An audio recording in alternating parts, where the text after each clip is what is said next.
pero muy buenos días a todos y a todas. Mauri, ¿cómo andás? Espectacular estar de nuevo conduciendo este programa hermoso que se llama Ambiente y Medio, el único programa de ecología de la televisión abierta argentina con mucha información. Con mucha información que se graba en el Ecoparque de la Ciudad de Buenos Aires. Por supuesto. Que sube constantemente información a todas sus redes sociales y que pueden hacerlo y acceder rápidamente a través del código QR que les ofrecemos a continuación.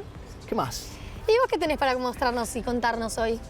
Un poquito de traición es una palabra fuerte, pero viajé sin vos.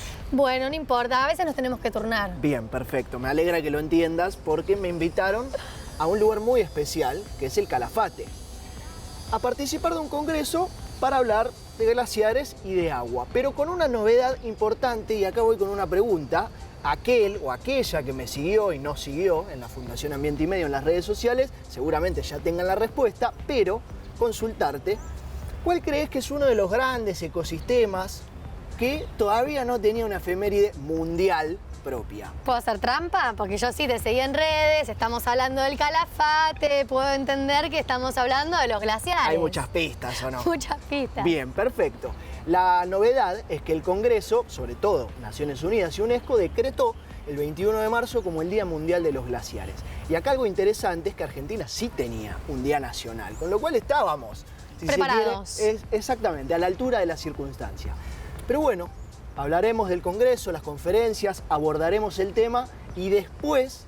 Bueno, yo voy a aprovechar que ya nombraste a la ONU para traer otro tema que también estuvo muy en agenda este año 2025. Arrancó con un miedo, un temor muy grande que es la posibilidad del colapso de un asteroide sobre la Tierra. Sí. Y que levantó un montón de alarmas y la ONU declaró un protocolo de seguridad planetaria que nos elevó una serie de preguntas, ¿no? Porque yo creo que los riesgos planetarios están vigentes, están activos y no se refieren necesariamente a un cuerpo estelar que caiga sobre la Tierra. A vos lo que te llamó la atención fue semejante alarma y no alarmas para otras cosas. Exactamente, así que quiero que hablemos un poquito de este tema. Bien, perfecto. Además tenemos un Es Posible interesante porque venimos hablando en este programa acerca de la prolijidad que tienen algunos parques, algunos jardines y que eso de alguna manera atenta contra la propia biodiversidad. Exactamente, ese paisajito del pasto todo verde, uniforme, de un color muy fuerte. El campo de golf. Exactamente, al parecer no es tan sustentable, no es tan sostenible y por eso nos queremos preguntar si es posible reemplazar el césped por alguna alternativa más sostenible.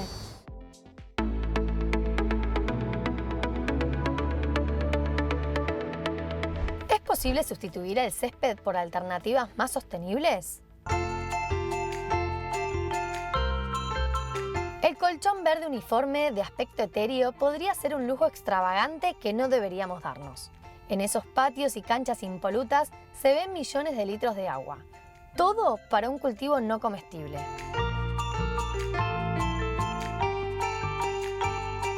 Éric Lenoir es un paisajista francés que en el verano del 2019 decidió dar un giro copernicano a su actividad profesional y apagó, por así decirlo, su cortadora. Propuso un jardín punk con mayor espontaneidad y menor cuidado, que acoge al máximo la biodiversidad sin descuidar la estética. Su modelo económico, apto, perezosos y bello, no para de ganar popularidad. Han surgido nuevas tendencias ecológicas. El resistente trébol blanco, antes tratado como maleza, es una especie prolífica y gran fuente de néctar para los polinizadores. También tiene una relación excepcionalmente beneficiosa con el suelo al infundirle rizobios, bacterias que ayudan a mantenerlo sano. Le permiten tomar el nitrógeno del aire y segregarlo en la tierra, lo que significa que, en esencia, fabrican su propio fertilizante. Es resistente a las plagas y enfermedades, por lo que el mantenimiento es mínimo, sin necesidad de productos químicos. Los céspedes de juncia y musgo son otras las alternativas emergentes por razones similares a las del trébol. Requieren menos corte y riego. Actúan como esponjas cuando llueve mucho, por lo que son especialmente útiles en climas propensos a las inundaciones. ¿Te convencimos? Para apoyar el medio ambiente no hace falta plantar un prado lleno de flores silvestres. Añadir algo de variedad a tu césped, sobre todo plantas autóctonas, te ayudará a devolverle vida a tus espacios exteriores. Algunos insectos son muy exigentes con lo que comen, Por eso es importante tener en cuenta lo que crece en tu región. Nuestro consejo: libera la naturaleza en lugar de controlarla. Si no estás seguro de cómo hacerlo, pregunta a un experto que seguro te va a guiar en el camino sostenible. Es posible.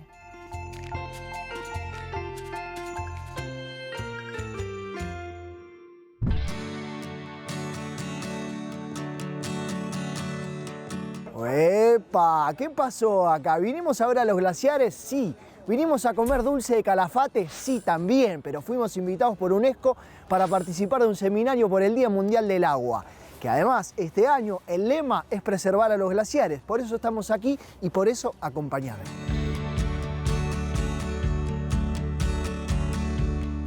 ...20 y 21 de marzo, en el Calafate, por supuesto, UNESCO y un evento con conferencias, simposios para abordar y también celebrar el Día Mundial del Agua.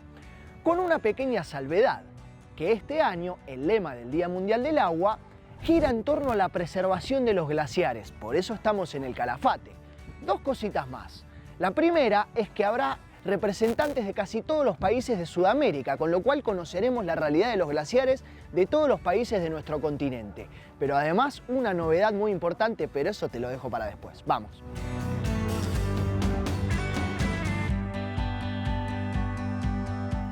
Acá, acá, en un ratito, como dicen algunos, se corta el bacalao. Va a arrancar este congreso para hablar de glaciares, obviamente. Glaciares. El 70% del agua dulce proviene de los glaciares.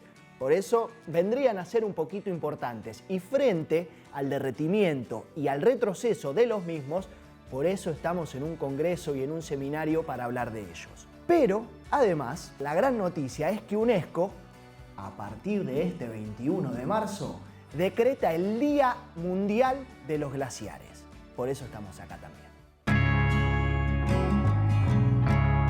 Gaby ya es habitué de este programa, tercera vez, y además es promotora no solo de este evento paralelo, sino de que nosotros estemos aquí. Así que muchas gracias y felicitaciones. Gracias a ustedes. La verdad que muy contentos de que estén acá.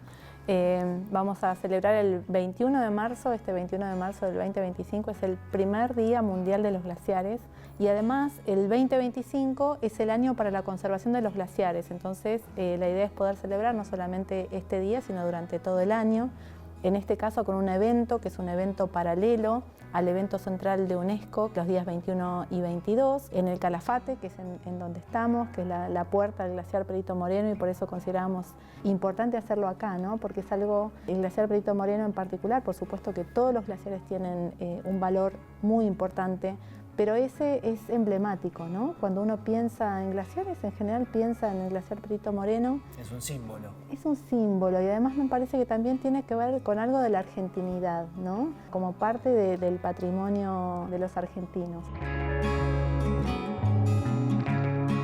Estamos con Zaida de Colombia, que recién la escuchábamos exponer. Queremos conocer un poquito más de la realidad de los glaciares en Colombia. Claro que sí, nosotros en Colombia tenemos glaciares ecuatoriales, como lo mencionaba, somos muy afortunados de estar sobre la línea del Ecuador. Entre Colombia y Ecuador tenemos aproximadamente un 98% de esa área glaciar y en Colombia tenemos aproximadamente 33,1 kilómetros cuadrados de área glaciar distribuidos en 6 masas glaciares, 4 de ellos sobre volcanes activos y 2 sierras nevadas.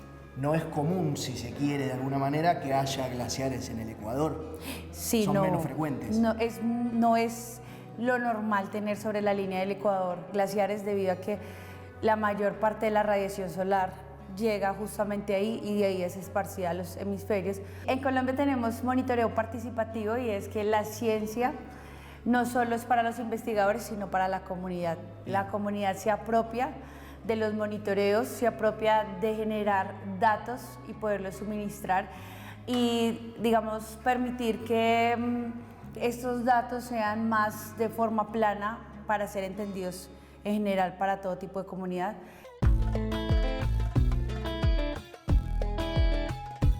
Nuestros glaciares son muy diferentes a los que ustedes tienen acá en el sur. Bien. Nuestros glaciares son tropicales y normalmente si quieres verlos tienes que llegar hasta los 5.200 metros donde en promedio comienza el hielo. Suena raro, ¿no? Glaciares tropicales, todos piensan trópico, playas, no, sí hay hielo. ¿Cuáles son las diferencias? Y nosotros tenemos pequeñas masas de hielo en comparación a ustedes, si se podría decir. Y bueno, ¿qué es lo que está pasando con ellos? Nosotros tenemos una reducción muy importante, que si te cito desde los años 60, hemos perdido ya más de la mitad de los glaciares que teníamos. En la actualidad tenemos aproximadamente 1054 kilómetros cuadrados de glaciares. Chiquito en comparación a las magnitudes que ustedes manejan. Bien. Y siguen permanentemente retrocediendo.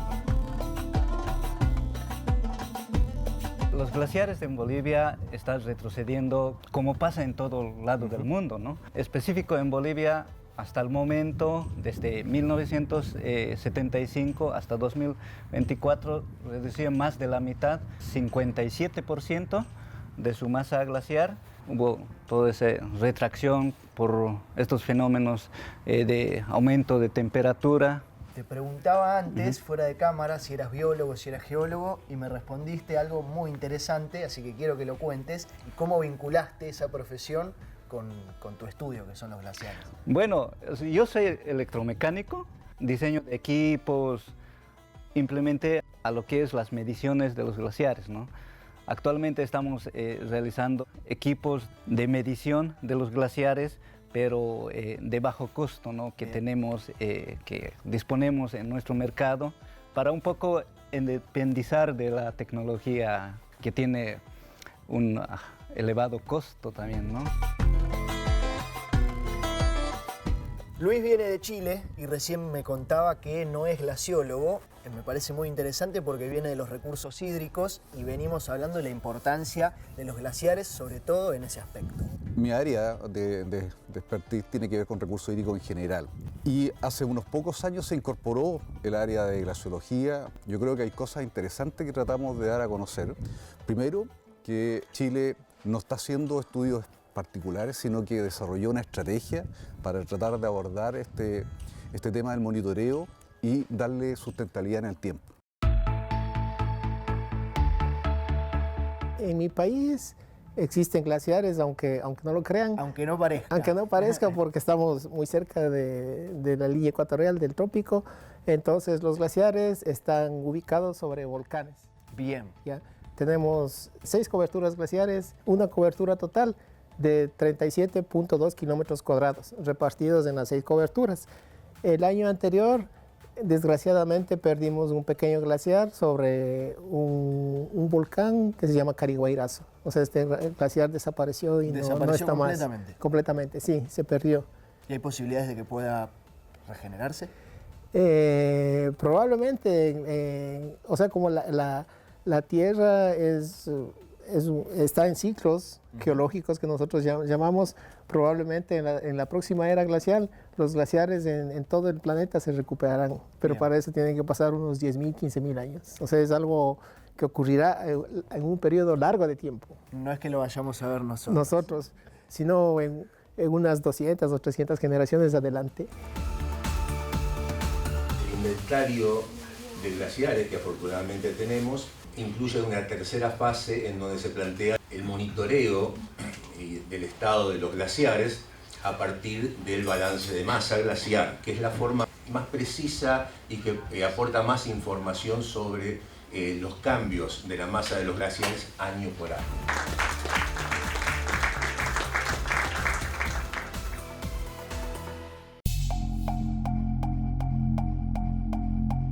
A principios de este año, una noticia que parecía sacada de una película de ciencia ficción movilizó al mundo.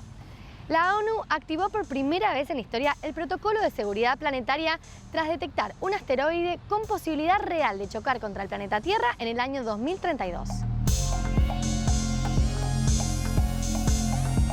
El 2024 IR4 de 90 metros de diámetro comenzó con un 1,5% de probabilidades de impacto que luego se incrementaron a 3,1%.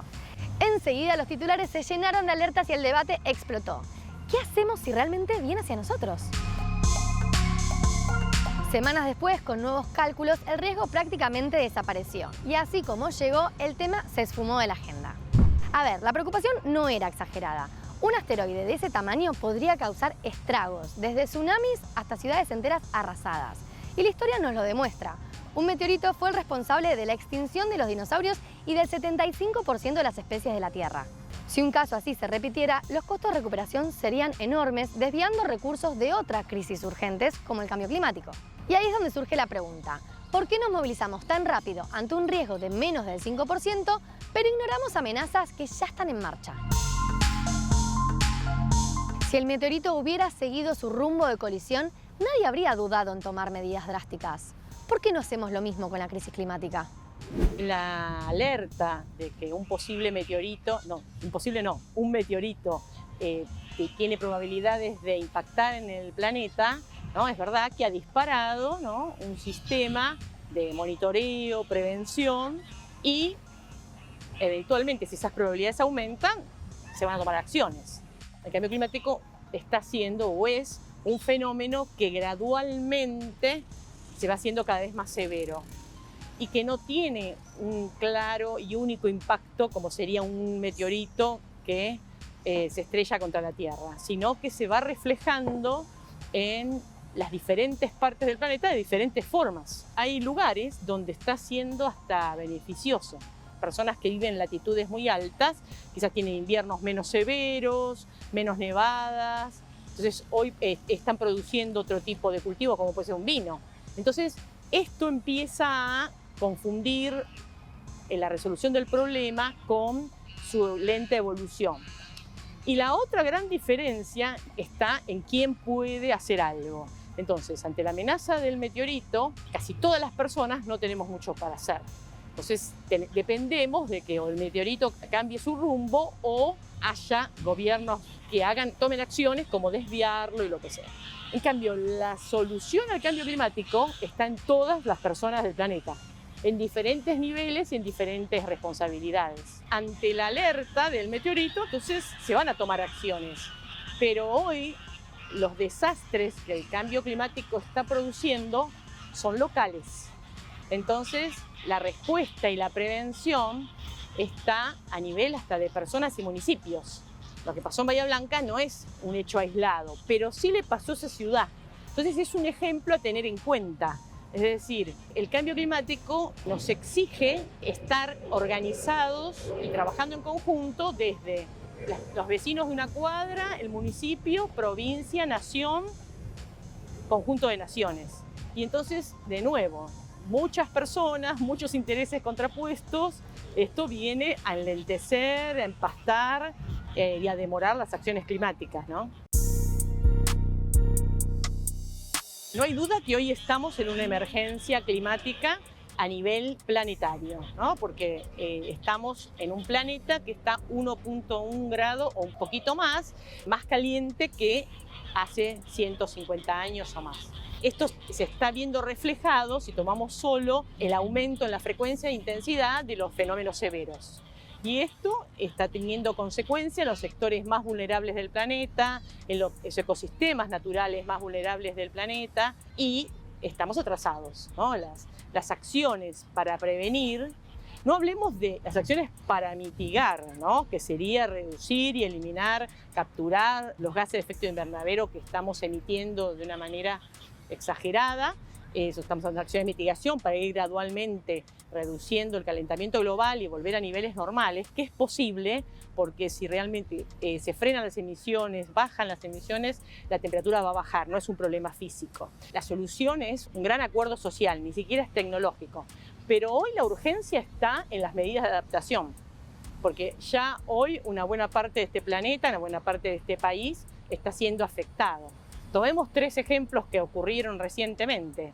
La ola de calor dejó a más de 600.000 personas sin luz, no había semáforos, no había sistema de salud. Eso habla de un sistema energético que no está siendo mantenido, que no está siendo actualizado para estas olas de calor que ya no son extraordinarias, forman parte del clima presente. Los 2 eventos meteorológicos sobre la misma ciudad de Bahía Blanca.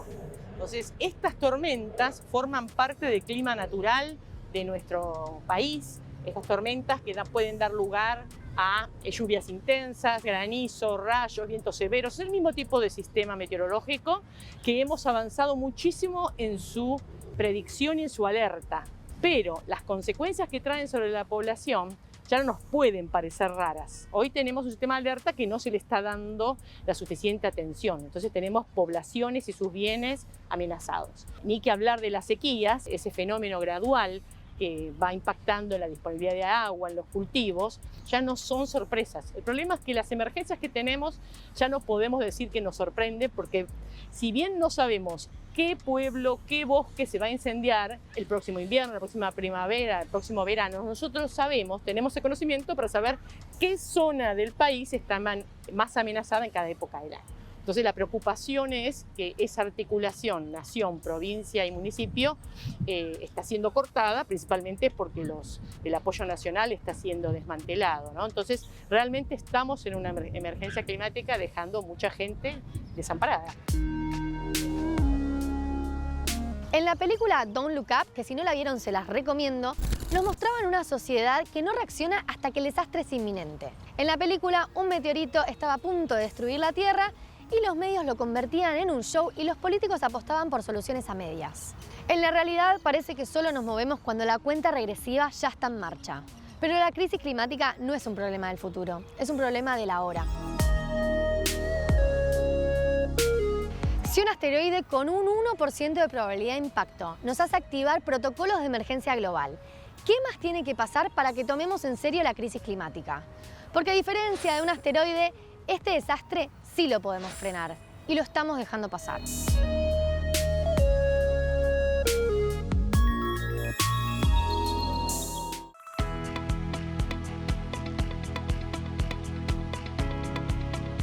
Y después, dijo este humilde servidor, cuestión que quedó medio inconclusa. Nos dejaste con la intriga. Exactamente, intriga, sembrar la duda, porque no se habrán esperado que solamente íbamos a hablar del Congreso.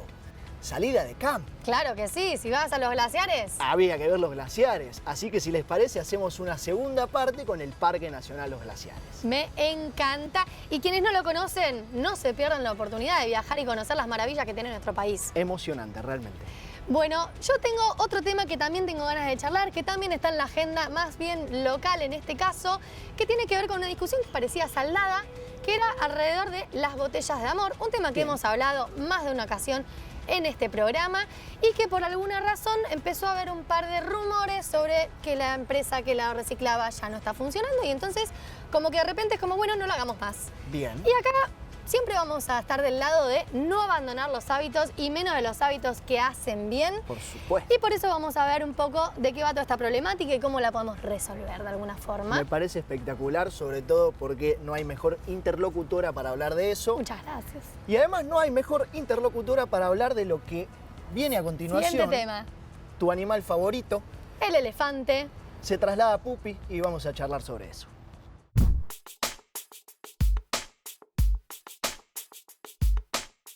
Este establecimiento era un zoológico y en el 2016 pasó a ser un ecoparque y a lo largo de estos 9 años han trasladado más de 1000 animales y hoy le toca a la especie favorita de mi querida Blonda. Así es, con mucha alegría por saber lo que le espera a Pupi, a la elefanta del ecoparque, en el santuario donde la reciben y con nostalgia para quienes nos fuimos acostumbrando a su presencia, a pasar a saludarla cuando veníamos a visitarla.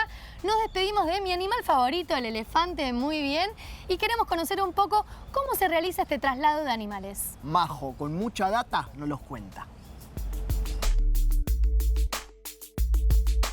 Majo, muchas gracias por recibirnos. No, Sos por favor, gracias a ustedes. La vocera del traslado de Pupi, queremos saberlo absolutamente todo. ¿Cómo se está preparando y cómo vienen esos preparativos? Bueno, la verdad que estamos muy contentos de todo el avance que se pudo hacer en el traslado de Pupi.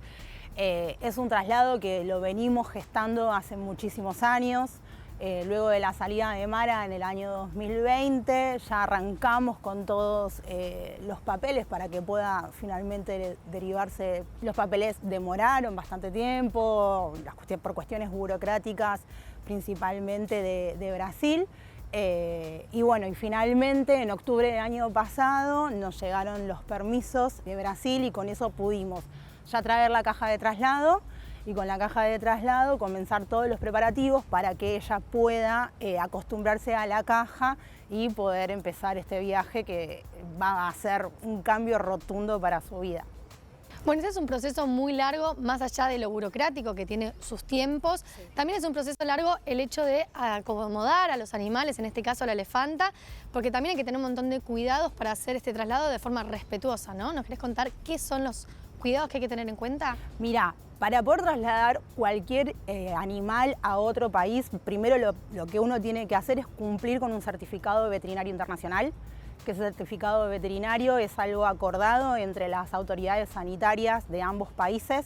En el caso de Pupi, lo que se hizo es una cuarentena que se inicia una vez que SENASA, que es el Servicio Nacional de Sanidad Animal de nuestro país, nos habilita la cuarentena. Ahí empezamos con todos unos cuidados para mantener el mayor aislamiento posible de ella y mantener sus condiciones hasta que pueda ser trasladada. Durante esa cuarentena lo que hacemos es distintos estudios que nos pide Brasil para poder ingresar, ¿no? Entonces, que ellos incluyen estudios para poder saber si tiene tuberculosis, para saber si tiene alguna enfermedad infectocontagiosa, tratamientos preventivos con antiparasitarios, con antibióticos y vacunaciones específicas. Todo eso más o menos aproximadamente te lleva entre 30 y 40 días y bueno, finalmente una vez que eso se cumple, en cuanto a lo sanitario, ¿no? Hablando, recién ahí puede ser trasladada. Mientras sucede todo eso, lo que vamos haciendo también es todo lo que es el entrenamiento de ingreso a caja. Para nosotros es muy importante y el Ecoparque trabaja muchísimo en todo lo que es el traslado de los animales de manera tal que ellos ingresen voluntariamente a la caja, ¿no? La realidad es que nosotros, durante todos estos años, que ya trasladamos más de 1000 animales, siempre hacemos mucho hincapié en todo lo que son los ingresos voluntarios a caja. Se hacen unos entrenamientos por los cuales lo primero que hacen los animales es conocer la caja donde va a ser trasladado, porque ese va a ser el lugar donde va a estar enfrentando todo el trayecto. En el caso de Pupi, la caja es una caja que nos presta el santuario porque es específica para elefantes, tiene que tener un montón de medidas de seguridad. Imaginen que es un animal que es muy pesado, que tiene muchísima fuerza, entonces tiene que ser algo que esté probado que sirva para ellos. Entonces es una caja que nos da a nosotros el santuario, que pesa aproximadamente 5000 kilos, es aquella caja, y lo que fuimos haciendo con ella fue lo mismo, que conozca primero la caja, después que empiece a ingresar de manera voluntaria, primero puso una patita, después la otra, hasta que logramos que llegue con las 4, y una vez que está adentro se la empieza a entrenar dentro de la caja de manera tal que ya reconozca ese lugar como un lugar seguro. Ella está en entrenamiento desde fines de diciembre. Si uno pasa por el parque por acá, la ve muchas veces, incluso que ella sin estar con sus cuidadores está dentro de la caja, y es porque ya para ella representa un lugar donde hoy se vincula con sus cuidadores y donde continuamente ella está recibiendo refuerzos positivos, no lo ve como algo negativo. Todo eso es importantísimo para que ella pueda llevar adelante estos 2700 kilómetros de la mejor manera posible. Por tierra, y que tarda... ¿Cuánto tiempo? Y calculamos que entre 4 y 5 días. Todo va a depender del tránsito que haya, de cómo lo vaya manejando ella. O sea, si bien nosotros podemos tener pensado hacer paradas cada 2-3 horas, la realidad es que va a depender siempre de lo que ella vaya necesitando. El santuario viene a buscarla, a Pupi, y nosotros vamos acompañándola también con un equipo del parque de cuidadores y veterinarios, y los vamos ayudando a asistirlos al santuario en todo lo que vaya necesitando durante el traslado. Entonces, uno obviamente hay paradas que son obligatorias, ¿no? Como para darles de comer, darle de tomar, a limpiarle la caja, pero después también vamos a ir viendo ella cómo se va sintiendo. En la caja va instalada una cámara donde van todo el tiempo monitoreándola y según lo que se va viendo, si es necesario se para, si ya está cansada se para más tiempo para que descanse. Así que bueno, todo va a depender del tránsito y fundamentalmente de lo que ella vaya necesitando. Un proceso que aparte ya vimos pasar con Mara, que Sí. hoy ya se encuentra en el Santuario Feliz, y antes de pasar por ese proceso que quiero que nos detalles un poco más, antes te quiero preguntar un poco sobre la historia de Pupi, que nos cuentes de dónde viene, hace cuánto tiempo está acá, cuántos años tiene. Mira, nosotros la edad exacta no la sabemos, calculamos que debe tener aproximadamente 35 años, porque llegó Parecido. llegó en el año 1993, aproximadamente 1 año y medio, 2, así que le calculamos alrededor de 35.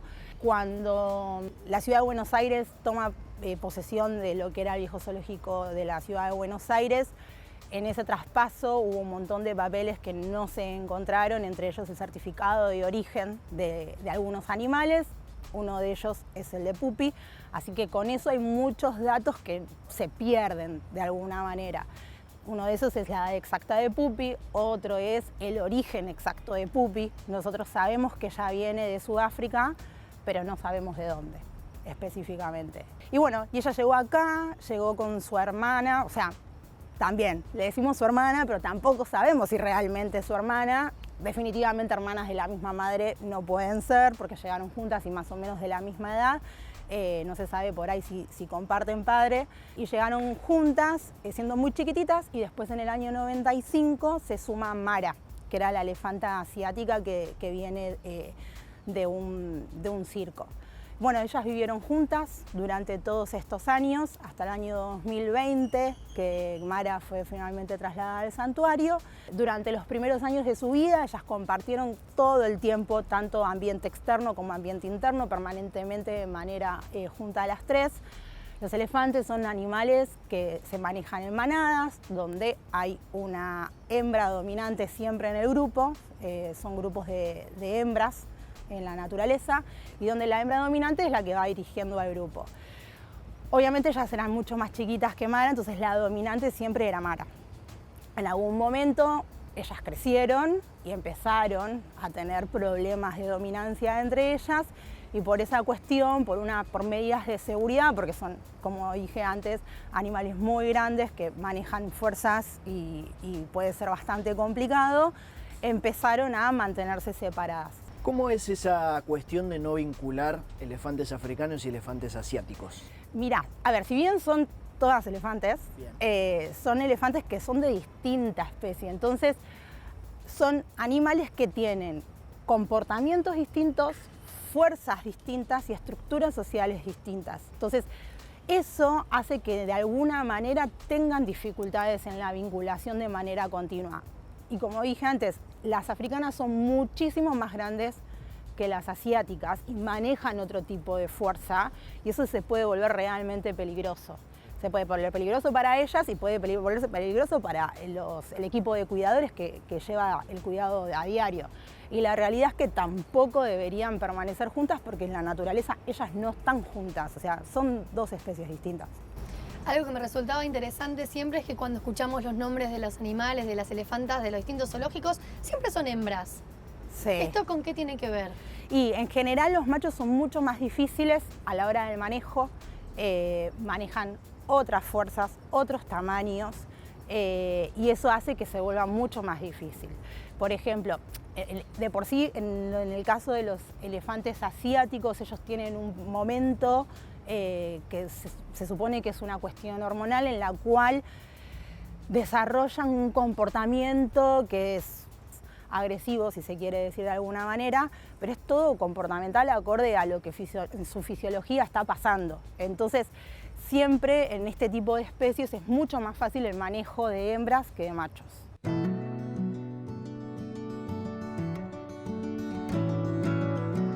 Voy a lo personal, siempre nos Sí. parece muy interesante ir a lo personal. ¿Qué te pasa a vos con todo esto? Mira, nosotros, el parque hace un montón de tiempo que tiene como base trabajar fuerte en todo lo que es el bienestar animal y los programas de conservación para la conservación de la biodiversidad en nuestro país. En esa línea, obviamente que nosotros tenemos un vínculo especial con cada uno de los animales que se encuentran bajo nuestro cuidado. En lo personal, yo tengo fotos de chiquita en el zoológico y sí, obvio, o sea, la amamos con todo nuestro alma, o sea, todos los días pasamos a verla, todos los días pasamos a saludarla. Es alguien más de nosotros, Pupi, definitivamente es alguien más de nosotros. Pero, precisamente, como la amamos y como trabajamos para su bienestar, entendemos que es lo mejor que le puede pasar.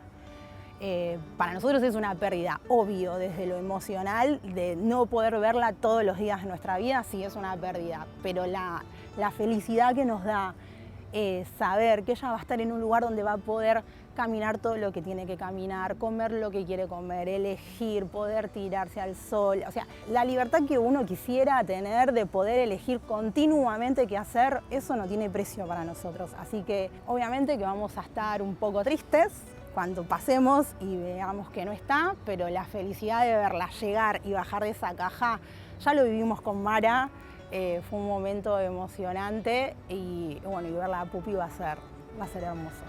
Muchas gracias, Majo. No, muchas gracias a ustedes.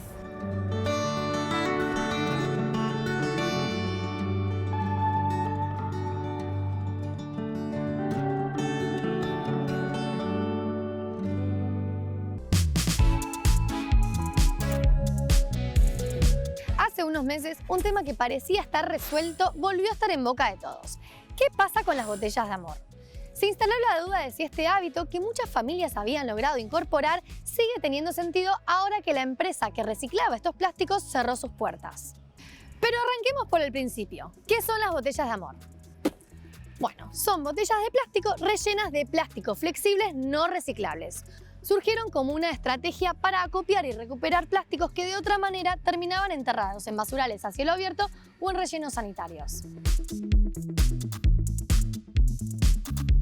A diferencia de los ecoladrillos, que encapsulan no solo plástico, sino cualquier material no reciclable y que fueron pensados para utilizarse justamente como un ladrillo, como un material para la construcción, las ecobotellas se destinan a la producción de maderas plásticas, que se utilizan para mobiliario urbano, juegos de plazas e incluso para la renovación del Puente de la Mujer en la Ciudad de Buenos Aires, en Puerto Madero.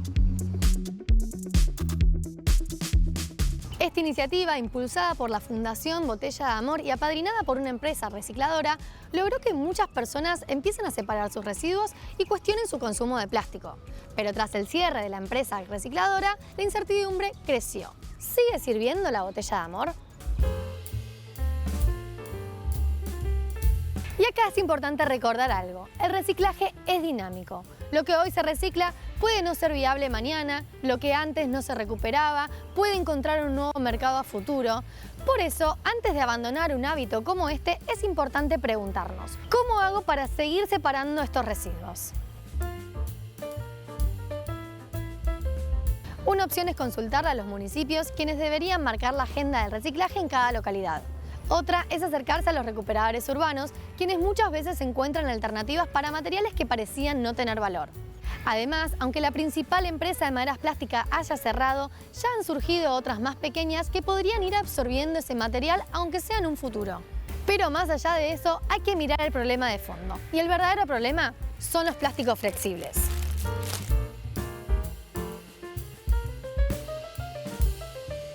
Las botellas de amor surgieron como un parche a una falla estructural. La falta de un sistema que recupere plásticos flexibles como envoltorios de snacks, fideos o arroz. En este contexto, tal vez sea momento de revisar qué plásticos metemos en las ecobotellas. Algunos, como las bolsas camiseta, tienen canales de recuperación de reciclaje y podríamos separarlos por fuera. A largo plazo, la solución real sigue siendo la misma que repetimos una y otra vez. Reducir el consumo de plásticos, exigir una ley de envases que responsabilice a los productores y que permita generar mercados viables para reciclar estos residuos. Así que, en este contexto, mi propuesta al menos es clara. No abandonemos el barco. El hecho de que una empresa cierre no significa que todo esté perdido. La clave está en seguir buscando alternativas y mejorar nuestros hábitos. Reducir cada vez más, separar cada vez mejor y repensar la forma en la que consumimos sigue siendo fundamental. En vez de abandonar el hábito, es momento de preguntarnos cómo podemos hacerlo mejor.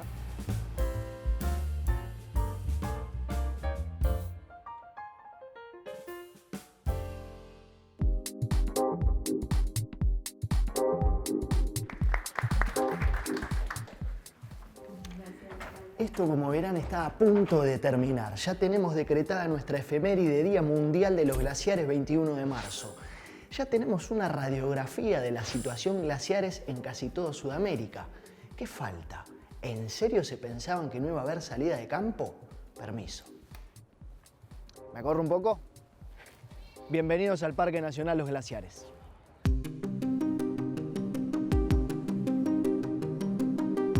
Creado en 1937, con más de 700.000 hectáreas, el Parque Nacional Los Glaciares es el más grande en superficie de nuestros parques nacionales. Es un conjunto de glaciares, pero claro está que la magnificencia del que se conoce como glaciar blanco, que recibe el nombre del que se supone no lo conoció. ¿Podés creer que el Perito Moreno no conoció al glaciar Perito Moreno?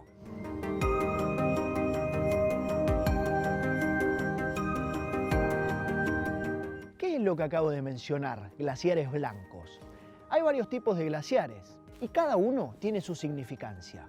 Significancia ambiental, hídrica, térmica como regulador térmico e incluso turística. Están los glaciares de escombros, los que se conforman con rocas y hielo, cuya significancia predominante tiene que ver con lo ambiental, pero en este caso los glaciares blancos, si se quiere, más estéticos y bonitos a los ojos, tienen una importancia hídrica mucho más fundamental. Pero lo importante, más allá de que uno parezca más bonito que el otro, es que cada uno cumple un rol sumamente importante.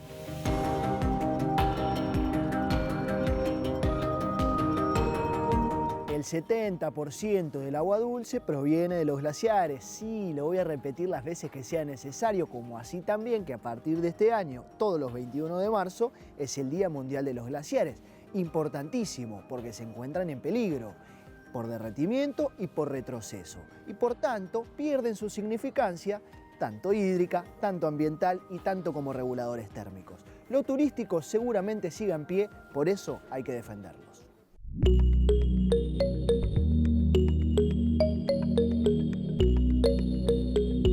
Cami, bueno, en primer lugar, UNESCO nos ha invitado, así que muchísimas gracias por la invitación. Y en segundo, preguntarte cuál es el rol que cumple acá.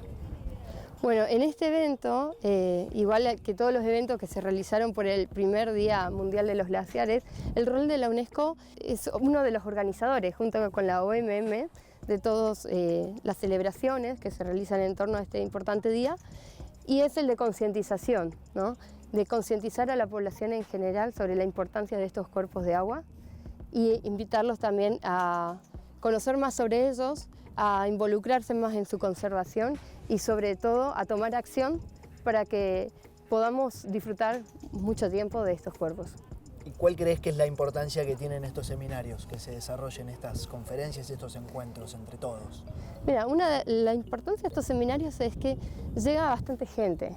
Y cuando se involucran personas que no están relacionadas, se van interesando cada vez más, se van inscribiendo a otros cursos, se van inscribiendo a otros seminarios y van invitando a más personas. Entonces creemos que de esa manera también logramos concientizar más y calar más hondo en esos temas de cuidado. Agradecer a la participación de los miembros del grupo de trabajo de Nieves y Hielos, que hacen un trabajo arduo, un trabajo ad honorem en la UNESCO, investigando, divulgando, y recordar también que este 2025 fue declarado Año Internacional de los Glaciares y empieza la década de las investigaciones por la ciencia de la criósfera hasta el 2035, así que va a ser un periodo en que vamos a tratar de lanzar muchas actividades, muchos proyectos y muchos cursos de capacitación en torno a estas temáticas. Bueno, faltaba este escenario. Muy lindo el seminario, muy lindas las charlas, pero teníamos que estar acá. Ahora sí, que es por lo que vinimos. Exactamente, es el teníamos Día que Mundial terminar de acá. los Glaciares y estamos nada más ni nada menos que delante del glaciar Perito Moreno. Conclusiones, reflexiones. Reflexiones. Bueno, estamos realmente todos muy contentos por el desarrollo de estas dos jornadas. La primera con la presencia de especialistas de Latinoamérica que conforman el grupo de trabajo de nieves y hielos del Programa Hidrológico Internacional e Intergubernamental de la UNESCO. Así que muy contentos con esa primera jornada y por supuesto con esta que es la jornada de celebración que acabamos de concluir y bueno, con este cierre magnífico que nos da este paisaje espectacular. Hablando de la situación argentina de los glaciares, antes hablábamos fuera de cámara de lo singular y lo importante que es la ley de glaciares en la Argentina. ¿Por qué? Es singular, como vos lo decís, y es importante también. Singular porque protege a todos los glaciares, y eso es mucho. La ley realmente es un verdadero orgullo para los argentinos y que de alguna manera denota cómo entendimos el valor de estos ecosistemas tan particulares y también el valor del agua. La protección que es completa sobre todos los glaciares, que son diferentes los glaciares, están los glaciares que uno conoce, los descubiertos, hay glaciares de escombros, hay mucha variabilidad y la ley los protege a todos a través de un inventario que se hace con rigurosidad científica y que sirve de insumo para la toma de decisiones para que luego las provincias puedan gestionar las áreas alrededor de esos glaciares sabiendo que esos glaciares están ahí. Gaby, agradecidos por la oportunidad y nos volveremos a ver seguramente. Nos volveremos a ver seguramente, vaya a saber hablando de qué. ¿De agua o de glaciar? Seguro que de agua. Seguro, gracias. Gracias a vos. Voy a ir, por si a alguien le sirve de inspiración, con mi experiencia personal.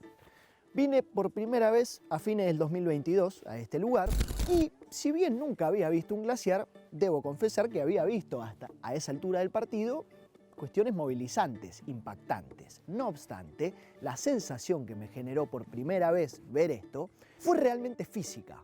Han transcurrido unos 3 años más o menos, no obstante, otra vez en esta segunda oportunidad la sensación es exactamente la misma. Así que si tienen la oportunidad, por favor, vengan a conocer.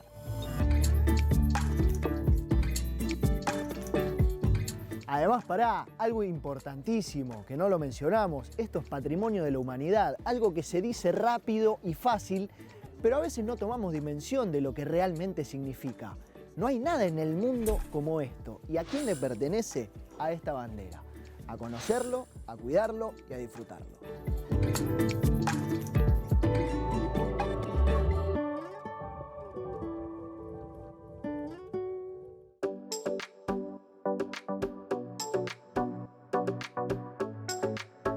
Hoy vengo a recomendar un newsletter.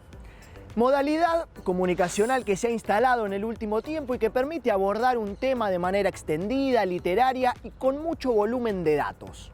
Antropoceno, el nombre de este newsletter, pero también el de esta era marcada por el impacto de la acción humana, es escrito por Elisabeth Mühle, perdón si no lo pronuncio bien, que nos habla de la profunda relación entre la economía y el ambiente.